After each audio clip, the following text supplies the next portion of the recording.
Shall we continue with our meeting? Because time is up, and perhaps the Deputy Secretary can answer the question put forward by Ms. Helena Wong, and then we'll end the meeting here. Well, Mr. Chair, I've forgotten where I left off just now, but basically, if we put in the water quality stipulation as well, it will be as follows. That is to say, when the new regulation comes into effect for some inside services which have been installed already and which does not comply the new standard, then by adding that kind of description, as you mentioned, that is to say, does not affect the quality of the water, quote unquote, that may be problematic because it's open to interpretations. For example, if lead content is lowered from 10 to 5, let's say, following the WHO standards, let's say, then all the pipes in Hong Kong households that are already installed, will they have to be right away taken off and reinstalled with new ones? If that is the case, and that would be a big problem. That is to say, right away, immediately, all Hong Kong will have to change to the new pipes. That would be problematic. I mean, that would affect a lot of households. But if you draft the law or write it in such a way, then that will have to be done. That will definitely happen in order for the law to be upheld. So we have to be very careful.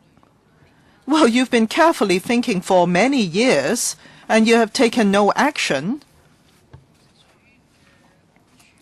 In protecting the quality and safety of water, if it is not up to the water supplies department, which department will be responsible for that, please? I mean, water quality and water supply had not been monitored well. And if you're saying you're not going to add this here, then where? If you're saying this is going to be very troublesome in the future. I mean, is being troublesome the larger consideration, or is public health and safety of drinkable water for the people of Hong Kong a larger consideration, please? Have you thought in detail about this? If you are the gatekeeper for water quality in Hong Kong, that is the Water Supplies Department and the Development Bureau, then your terms of reference would be to protect the water of Hong Kong, or uphold the water safety in Hong Kong, and it is not about trying not to cause trouble to people. Mr. Chair, I think I was not clear. Maybe I should clarify myself. The implication is about affecting the people at large in Hong Kong. I don't mean troubling or causing nuisance to the government or the profession. I'm not saying the latter. What I'm saying is that for inside services which are already installed, if there are new standards adopted, it would not entail that right away, immediately, all households and all citizens in Hong Kong will have to spend money to change the inside services of its water supply. But, Chair, that is not the main consideration of the government, but rather to uphold the standard of potable water. Water safety is the most important consideration of the government. I mean, otherwise, if you just want to avoid troubling the people, you are putting their interests at risk.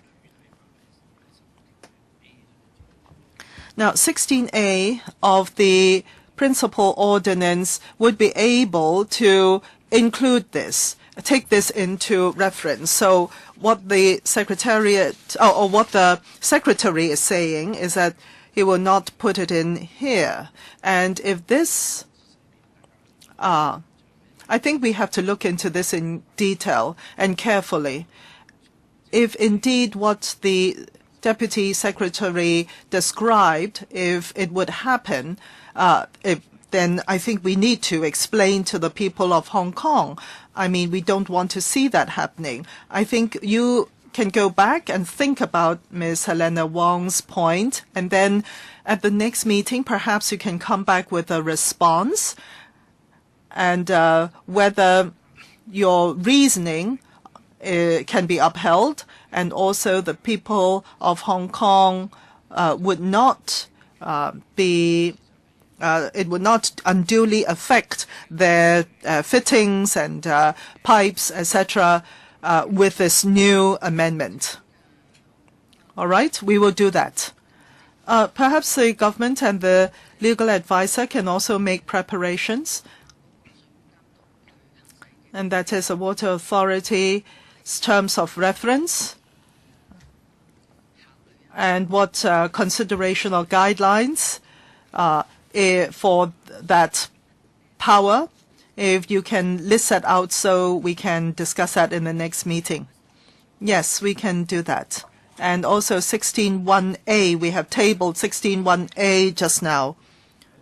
Yes, we have got that. Very good. This ends the meeting now. 20th of June is 8:30 is the deputation, and after that we will continue with our meeting with the clauses. Mr. Chair, before the 20th, perhaps we can have another meeting, because we don't know how many issues which are left unresolved. No venue available for meetings, but definitely on the 20th of June we will have a meeting. Yes, and we have to, if it's any earlier than that, we will have to discuss with the administration concerning the date. No other issues? End of meeting here. Thank you.